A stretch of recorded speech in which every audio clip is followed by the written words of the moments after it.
Un client m'avait apporté un chèque qui souhaitait qu'on encaisse en différé et maintenant finalement il aimerait payer son chèque en espèces.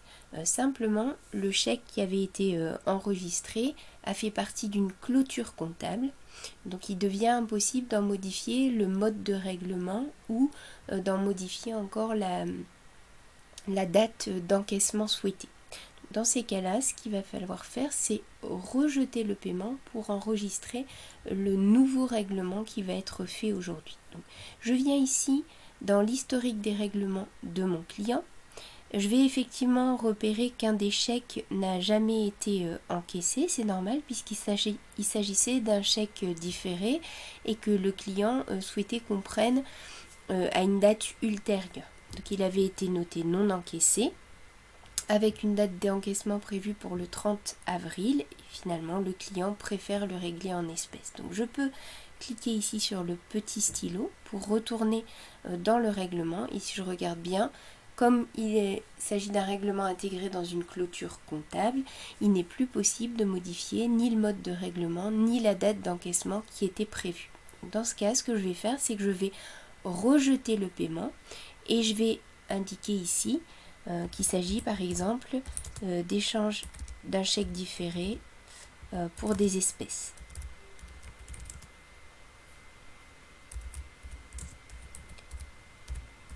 Ça va me permettre en fait d'avoir une notion de pourquoi on rejetterait ce règlement.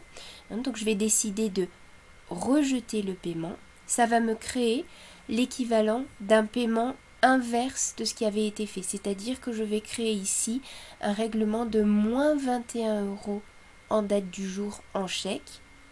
C'est ce qui va partir pour indiquer à mon comptable que finalement ce chèque de 21 € n'aura jamais été perçu. Donc le chèque est passé une première fois en comptabilité comme s'il s'agissait d'un chèque qui avait été encaissé de 21 €. En rejetant le paiement, je crée un règlement exactement inverse, c'est-à-dire que je vais créer un chèque de moins 21 € que recevra le comptable, donc qui comprendra que ça annule le précédent chèque. Par contre, le client souhaitait néanmoins me régler réellement aujourd'hui en espèces les 21 € qu'il devait.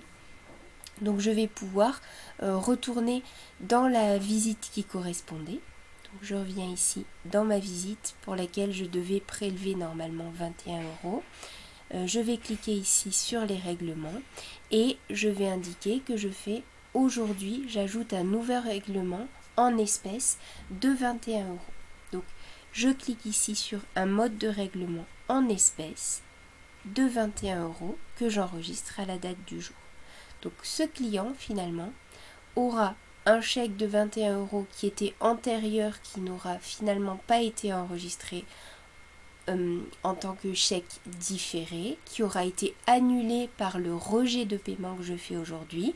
Et en ajoutant ce règlement en espèces de 21 €, j'aurai cette fois fait mon règlement qui correspond à une perception d'espèces de 21 € à la date du jour et qui va me permettre de compenser ce chèque différé qui avait été rejeté. Donc j'ai un rejet aujourd'hui d'un chèque de 21 € qui va annuler le chèque de 21 € qui avait été noté comme perçu par la comptabilité. Et j'ai à l'inverse des espèces pour 21 €. Donc pas d'affolement le soir en contrôlant la caisse. J'ai un chèque qui semble négatif qui correspond à un rejet de paiement. J'ai par contre bien mes 21 € en espèces qui ont été déposés par le monsieur aujourd'hui et qui sont bien dans ma caisse du soir.